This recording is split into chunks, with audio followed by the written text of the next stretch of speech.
It started with a cup. Just a cup. I know how that sounds. Like the kind of thing you brush off some misplaced dish or a guest's forgotten mug. But when you've spent enough time around inconsistencies, little things don't stay little for long. They nag at you. They whisper, poke, and nudge until they become the loudest voice in the room. I'd gotten up early that morning, earlier than usual. Habit from the military, I guess. Even though I'd been out for over a year, the 5 a.m. wake-up still stuck. I liked the silence. The way the world was still, like I was the only person awake. It gave me space to think. To breathe. I wandered into the kitchen barefoot, opened the dishwasher to unload it, and there it was sitting dead center on the top rack. A pale blue ceramic mug with a faint rose pattern and a telltale lipstick smear on the rim. I blinked at it. We didn't own a mug like that.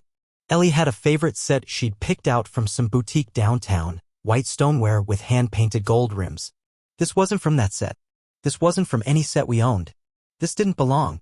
At first, I thought maybe I was mistaken. Maybe Ellie had picked it up at a thrift shop or something. I picked it up, turned it over in my hand. No brand name, no logo. Just smooth ceramic and that lipstick mark. Red. Bright red. Ellie never wore lipstick that bold. She was more into gloss, peach, soft pink, subtle stuff. I heard her footsteps upstairs, the soft hum of her voice floating down. She was folding laundry.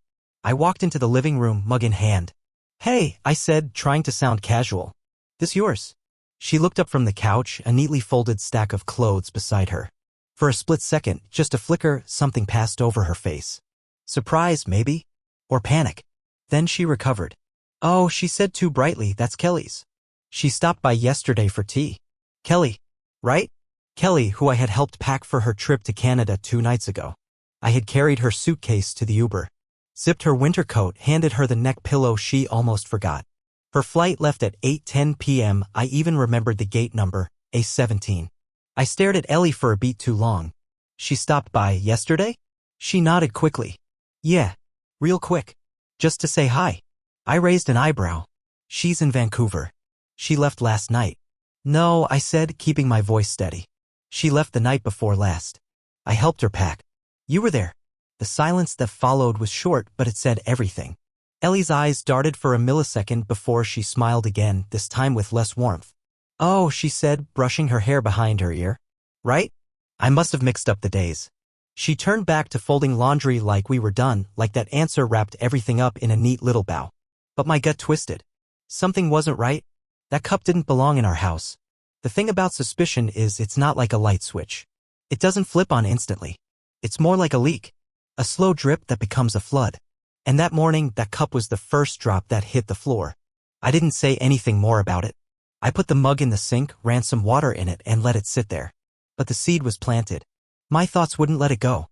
Later that day, I started noticing other things. They weren't new, not really. They'd been happening for weeks, maybe even months. But that cup reframed everything. There was the perfume. Something sweet and powdery that clung to her jackets now. It wasn't one she owned. Ellie had always worn sandalwood-based stuff, earthy, warm, understated. This was different. More floral. Sharper.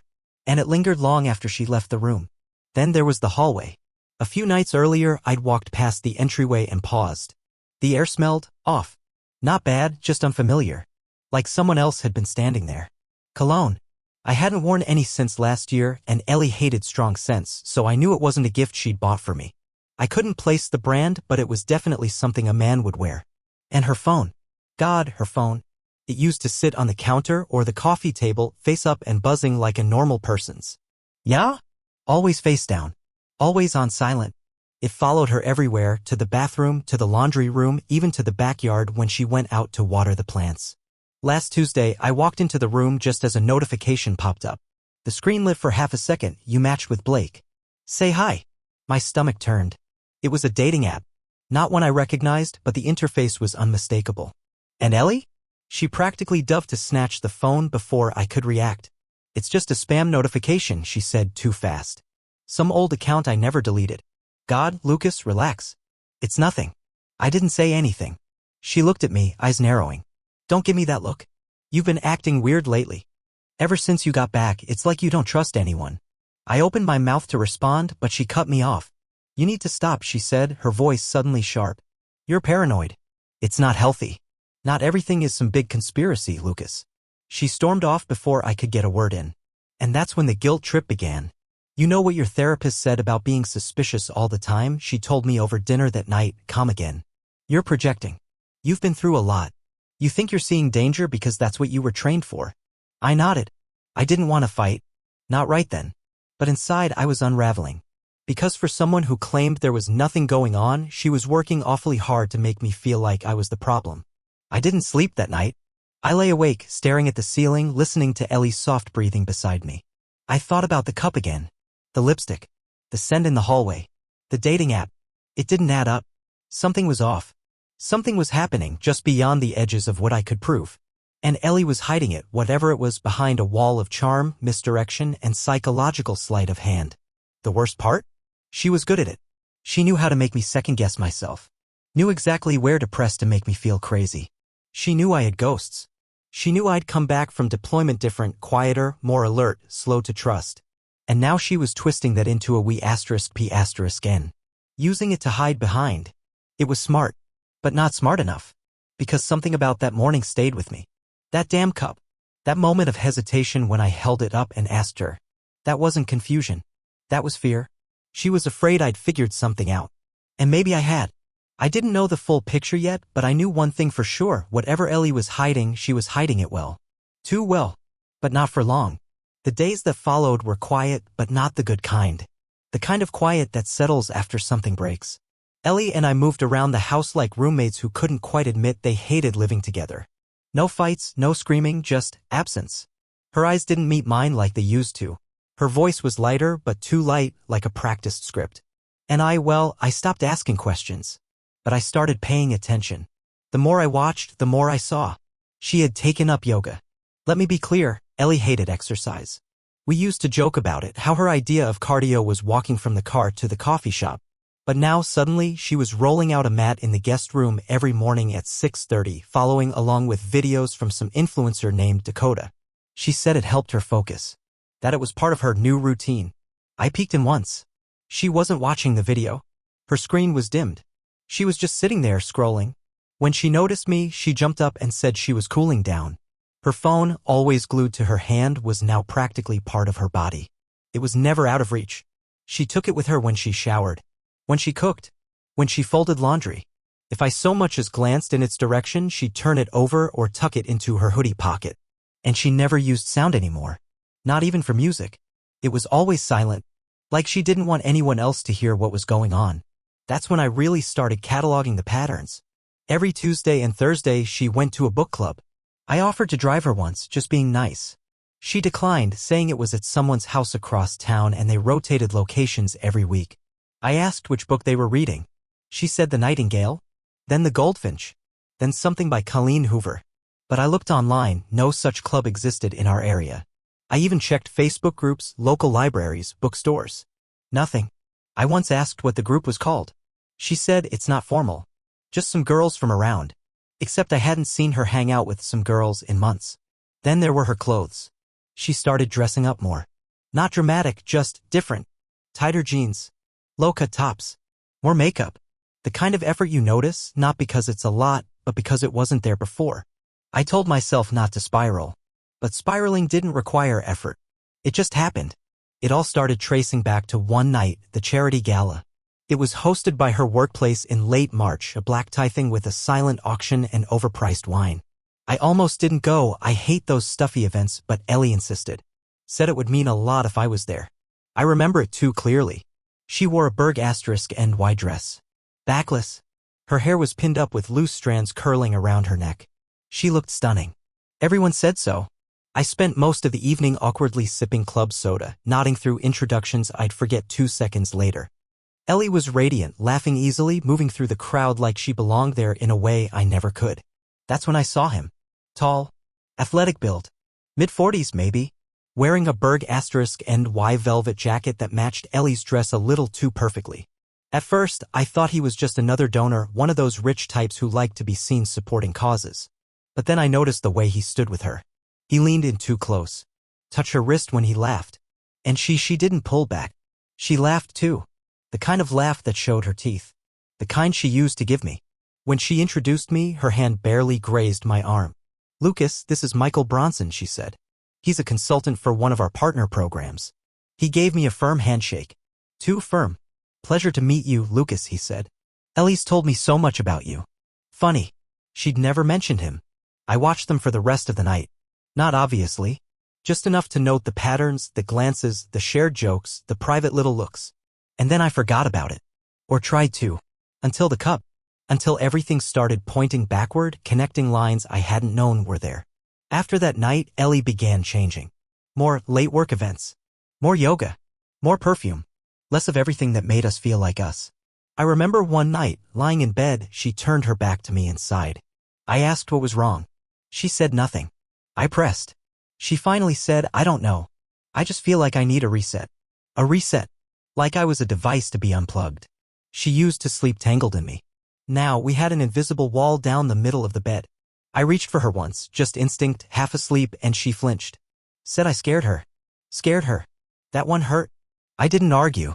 I just rolled away. But the worst moment? She called me by another name. We were in the kitchen talking about grocery lists. Nothing serious. She turned and said, can you remind me to text Michael, and froze. Her eyes widened. I raised an eyebrow. Michael? I meant Megan. My coworker Megan. I don't know why I said Michael. She laughed. Too loudly. Then walked away like it was nothing. But it wasn't nothing. It was the exact moment I knew. Michael from the gala. Michael with the Berg *NY jacket. Michael she'd never mentioned before that night, but had somehow slipped from her lips like second nature. I didn't confront her. Not yet. I wasn't ready to hear lies that sounded like truth. I needed time. I needed clarity. I started keeping a log. Just notes. Times she left. Excuses she gave. Changes in her routine. Conversations. Slip-ups. My own reactions. It was obsessive maybe, but it was also the only thing keeping me grounded. Because Ellie had gotten good at making me doubt myself. Gaslighting me with kindness. Smoothing over my suspicions with just enough affection to make me question my own instincts. But not this time. Not anymore. There was a pattern to everything. A rhythm to her deception. She was pulling away, not randomly but deliberately. Like someone practicing an exit piece by piece until it looked natural. The way she avoided eye contact. The way she only kissed my cheek now. The way she said I love you without waiting for a response. It was all too clean. Too rehearsed. She was already gone in the ways that mattered. I just didn't know where she had gone or who she'd gone to. Yet, I knew I'd cross a line eventually. I just didn't expect it to feel so quiet. No dramatic music. No racing pulse. Just this strange calm, like flipping a switch you knew was broken but hoping it still did something. I waited until Ellie left for her Thursday book club. She was dressed too nicely for reading, tight black jeans, ankle boots, a low-cut sweater that clung in ways I couldn't ignore. I didn't ask questions. I just smiled from the doorway and kissed her cheek as she walked out. She flinched. I pretended not to notice. The second her car backed out of the driveway, I got to work. The tracker was small, barely the size of a flash drive. I'd ordered it 2 weeks ago, told myself it was for peace of mind, though even I knew that was just a way to feel less like a stalker. It took less than 5 minutes to slide it behind the plastic panel in her trunk, right by the emergency jack. Invisible. Undetectable. The camera was trickier. I'd bought a dash cam on sale, rigged it with a micro SD card, and stuck it low in the glove compartment, angled slightly up through a pinhole I drilled behind the air vent. The test footage was grainy but good enough to capture faces, voices, the occasional line of dialogue. I told myself I wasn't trying to catch her. I was just trying to stop feeling insane. That night, I sat in the garage with my laptop open, the tracker app pulsing on screen. At 6:07 p.m., the dot started moving. First down our street, then onto the highway. But she wasn't heading toward any residential neighborhood. Not unless the book club had moved to a gated mansion 20 miles across town. I watched the dot stop near the edge of a high-end district, modern houses, long driveways, Range Rovers in the yards. I didn't know which one she went into, but I didn't have to. The camera would tell me later. Still, I needed more. So I drove. I parked 2 blocks away and walked the rest of the distance with a hoodie pulled over my head. There were no streetlights. Just motion sensors on the houses and the faint glow of TVs in upper windows. And there she was. Ellie. Walking up a paved stone path in her boots, her hair down. Laughing. Beside her, the man from the gala. Michael. I didn't need a clear view. His frame, his gait, the way he touched the small of her back, it was him. It was always him. He opened the door and let her in like he'd done it 100 times before. I didn't follow. I just stood there, heart empty. I went home. Waited. Downloaded the footage at midnight. It wasn't crystal clear. But it didn't need to be. I watched her park in front of his house. Saw him open the passenger door and kiss her like it was his right. She smiled. Not nervously. Not apologetically. Just like it was normal. Like she'd been there before. They walked inside. The next cut of video about 30 minutes later showed the balcony doors open. 2 glasses of wine. A laugh I hadn't heard from her in months. Later, they disappeared from the frame, but voices carried from a nearby room, something about flights, islands, our little escape. Then came the shower sounds. And I just sat there. I didn't rage. I didn't scream. I just watched. Over and over, as if by watching it again, something would change. But it never did. And that's when I knew. This wasn't a one-time mistake. This wasn't a moment of weakness. This was a whole other life. The next morning, Ellie was in the kitchen humming. She made pancakes. From scratch. She hadn't done that in years. Said it was just because. Her eyes sparkled a little too much. Her hair was still damp. I missed you last night, I said, sipping my coffee. She glanced up, startled for half a second. Oh. Yeah. The book club ran late. I nodded. What did you read? The Night Circus, she said, flipping a pancake. You told me last week it was Verity. She blinked. Did I? You did. Oh. Right? I meant the week before that. Makes sense. She smiled, relieved I didn't press. But I wasn't there to press. Not anymore. That evening I watched the footage again. Then I copied it. Twice. One to a hard drive. One to a secure cloud folder under a fake email. Then I started collecting more. I went through her bank statements. She'd made a few ATM withdrawals over the past month at obscure gas stations nowhere near her work. Always on Thursdays. I checked her Uber account, multiple rides ending within blocks of that same luxury neighborhood. Text messages were harder. She had Face ID on her phone. But one night, while she was asleep, I held the phone in front of her face and waited for the lock to pop. It did. There were no messages from Michael. At least, not directly. But there was a folder of photos hidden inside a nested album, *TS of plane tickets, Airbnb confirmations, an image of a beachfront property labeled Tulum, September 18th to 25th. That's when it hit me. They were planning a trip. Together. I had asked Ellie just a week ago if she wanted to go hiking over fall break. She said she needed to use that time to catch up on projects. Lies. So many lies. Over the next few days, I started documenting everything. Every text. Every time she said she had a meeting. Every shift in her tone. I organized it by date, timestamp, supporting evidence. It was meticulous. Cold. Detached. But necessary. I also started asking questions. Not to her. To people who might know who Michael Bronson really was. I reached out to an old friend, Jake, former cyber intelligence guy turned private security consultant. We'd served together in Kandahar. He owed me a favor. I gave him Michael's name, a blurry photo, a few company names Ellie had dropped in passing. Jake called me 2 days later. Lucas, he said, you're gonna want to sit down. I already was. Michael Bronson isn't a consultant. At least, not legally. He's been flagged in 2 federal investigations tied to financial scams, mostly targeting high-income women through fake investments and offshore accounts. He's slick. Changes identities every few years. Your girl's not the first. My heart dropped. She could be involved, Jake added. Or just the latest mark. Depends on how deep she is. How much danger is she in? That depends, he said. On how much money she's moved. I ended the call and sat in the dark, shaking. This wasn't just infidelity anymore. This was fraud. And Ellie was either clueless or complicit. Either way, it didn't matter. She was gone. Gone in a way you don't come back from.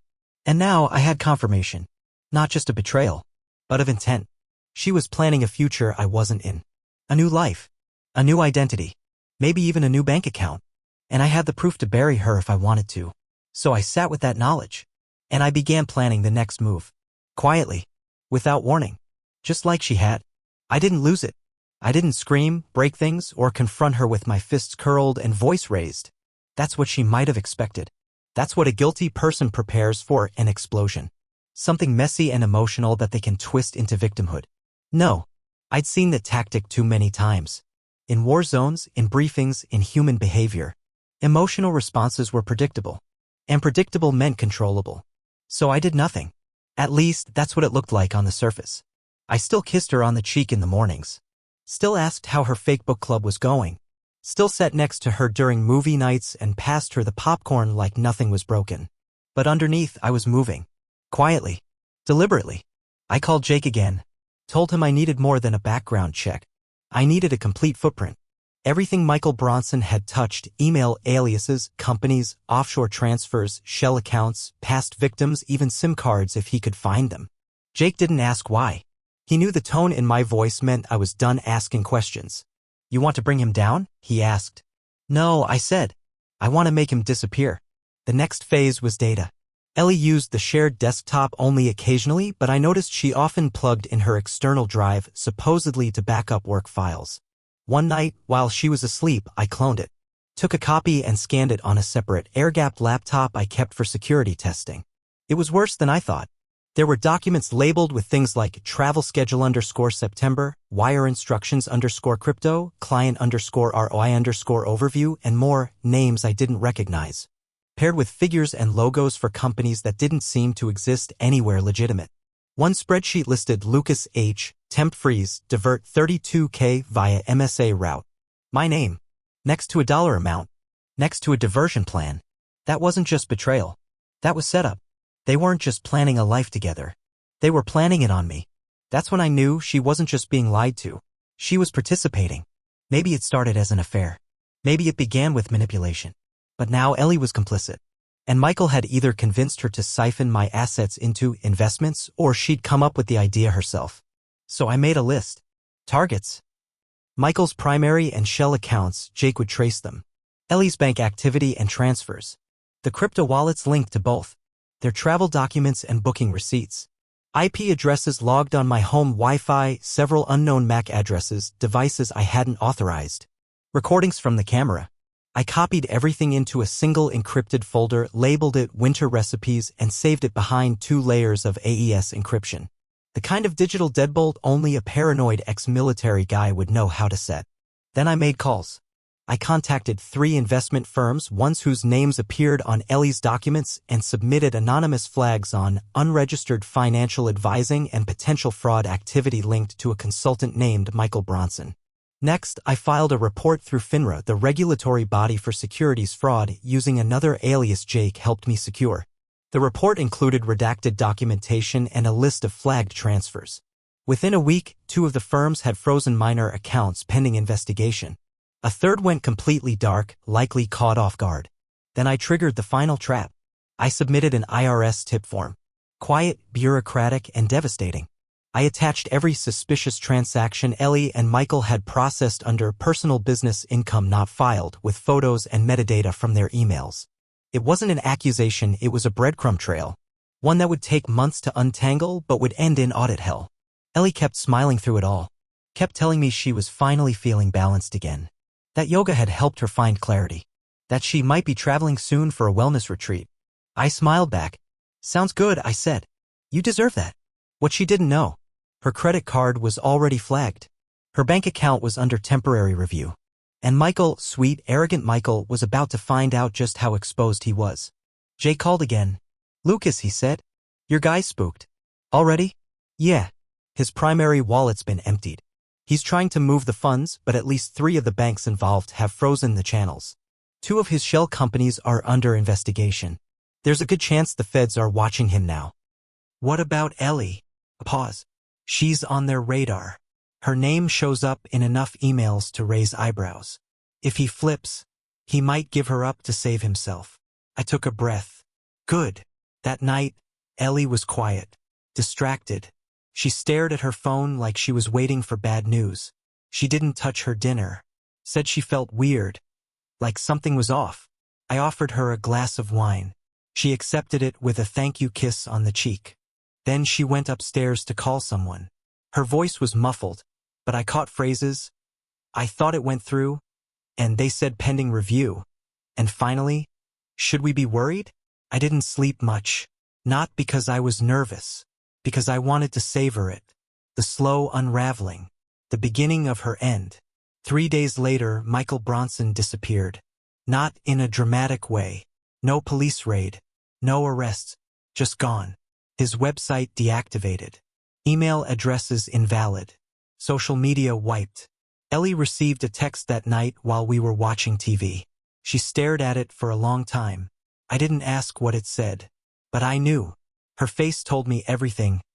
Shock, confusion, fear. Not fear of being hurt, fear of being left. And just like that, her fantasy life collapsed.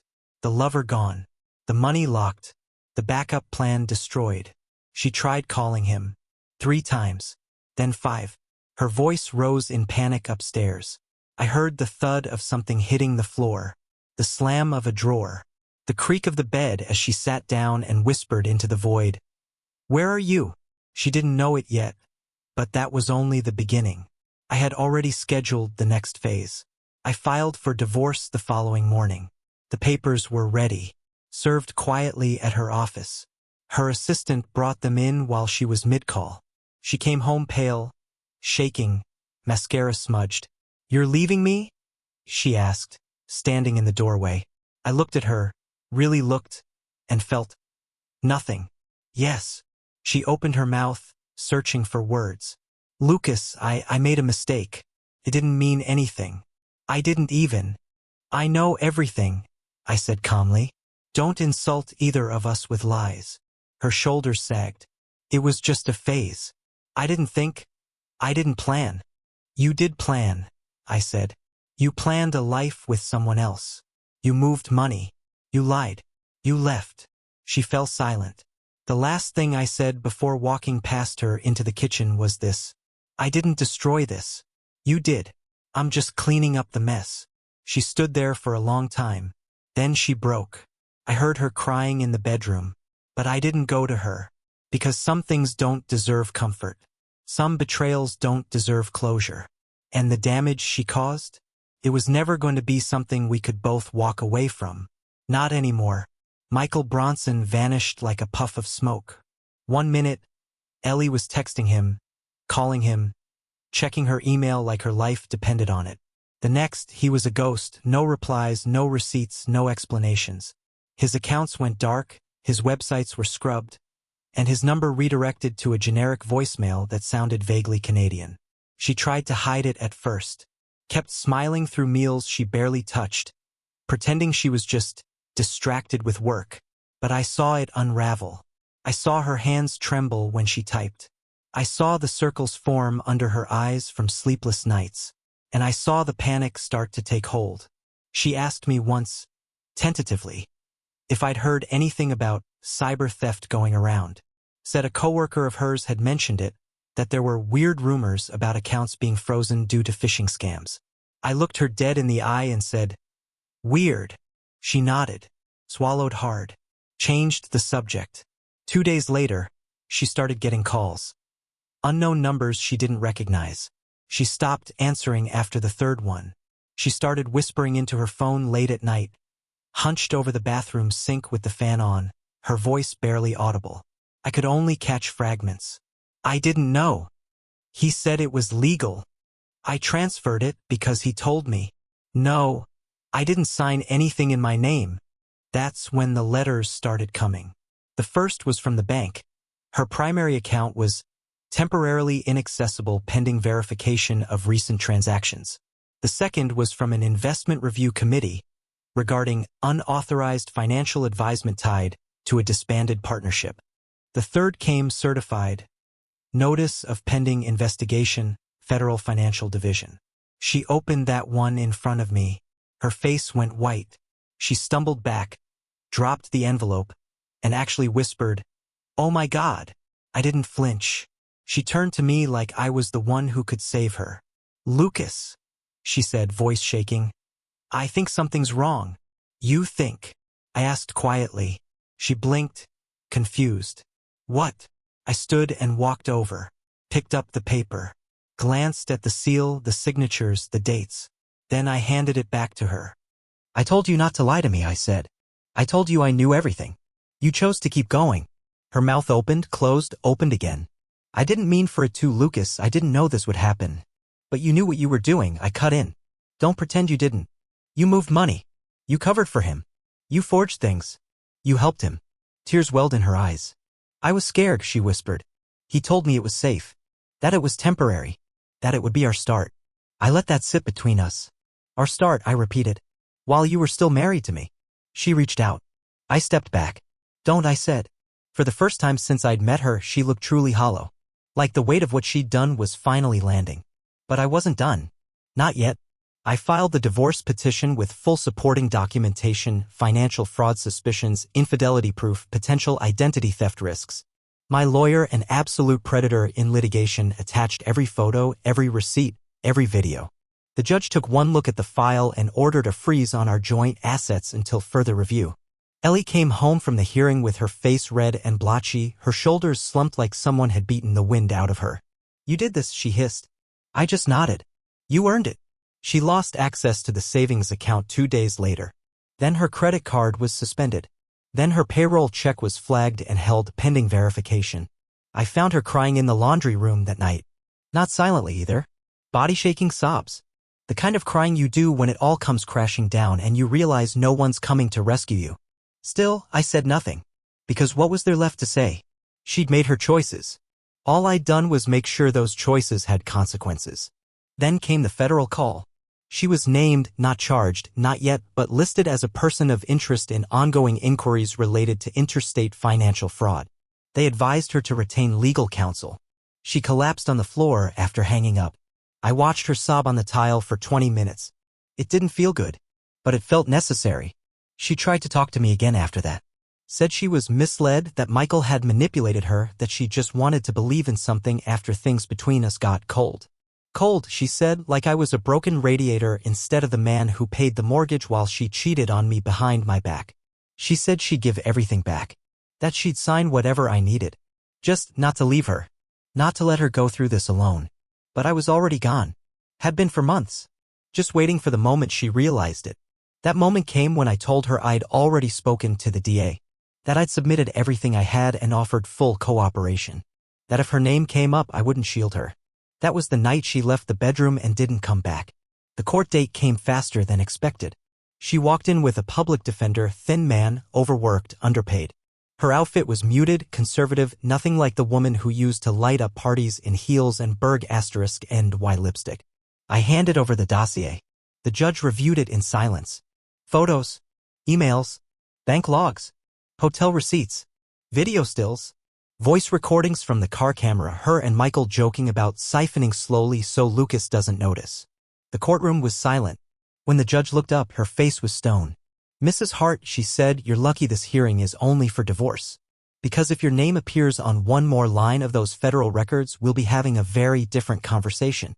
Ellie didn't say a word. The final ruling, full ownership of the house to me. No claim to the savings. All joint accounts dissolved in my name. No spousal support. No delays. And then, as she stood there in shock, a federal process server walked up and handed her a second envelope. Ellie blinked. Tore it open. Her eyes widened. Cooperative request for statement regarding financial activity in federal case #2138 FR. She turned to me. You ruined me, she whispered. No, I said. You did that yourself. I just made sure they saw it. She stood there for a moment like she was deciding whether to scream, cry, or collapse. Then she left. Didn't look back. Didn't say goodbye. And just like that, it was over. Not the pain. Not the memory. But the marriage. The illusion. The lies. It was all over. And for the first time in years, I didn't feel like I was drowning. I felt like I could finally breathe. Ellie's downfall wasn't explosive, it was methodical. A slow, grinding collapse under the weight of her own actions.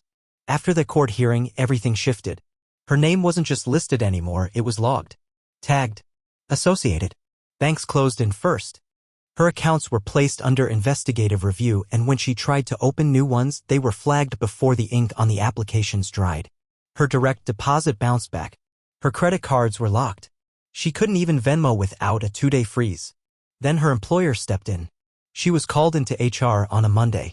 She came home that night in stunned silence. No tears. Just this vacant stare. They'd placed her on leave pending external review. Her office badge stopped working the next morning. I found her sitting on the stairs hours later, dressed for work, her purse still on her shoulder, keys in her lap. That same week, a federal investigator contacted her attorney and confirmed she would be named as a cooperating witness or as a secondary defendant, depending on how deep her fingerprints ran across Michael's scam.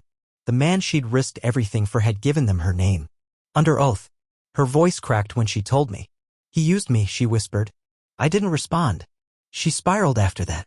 Tried reaching out to friends, but they distanced themselves fast. Nobody wants to be attached to a fraud case. She called her sister. The line disconnected. She texted me one night, even though we lived under the same roof. I don't know who I am anymore. I didn't answer. By the time our divorce was finalized, she had nothing left. No property, no job, no savings. Just a name, one now tied to an active investigation. She moved out quietly, taking only what she came with. Not even a goodbye. And I didn't stop her. 9 months later, I was living on the South Island of New Zealand under a different surname. No social media, no digital footprint. Just wilderness, mountains, and work as a survival instructor for tourists and expats trying to unplug. The peace was real. No more shadows in the hallway. No more watching a woman I loved become someone I didn't recognize. Just air. Clean and silent. Then, one afternoon, I was sipping coffee outside the training lodge when I caught a glimpse of her on the small TV in the corner of the common room. A local news segment, brief, almost buried. American woman receives suspended sentence after pleading guilty to conspiracy and financial misrepresentation in a case spanning multiple international accounts. They didn't say her name aloud, but I saw her face. Gaunt. Pale. She looked like a memory of someone I used to know. According to the scroll at the bottom, she was barred from working in any field related to finance for the rest of her life. No jail time, but her record was sealed with asterisks. A footnote in the wreckage of someone else's scheme. A few weeks later, I received a letter. Handwritten. No return address. The handwriting was shaky but familiar. I didn't read it. I held it for a moment, then dropped it into the fire pit behind the cabin. Watched it curl and vanish. Whatever she wrote, apology, regret, excuse, it didn't matter. To me, it was just another file. One I'd already archived and marked as closed. This life now, the quiet, the distance, the freedom, it didn't have room for echoes. Only forward. Only clean.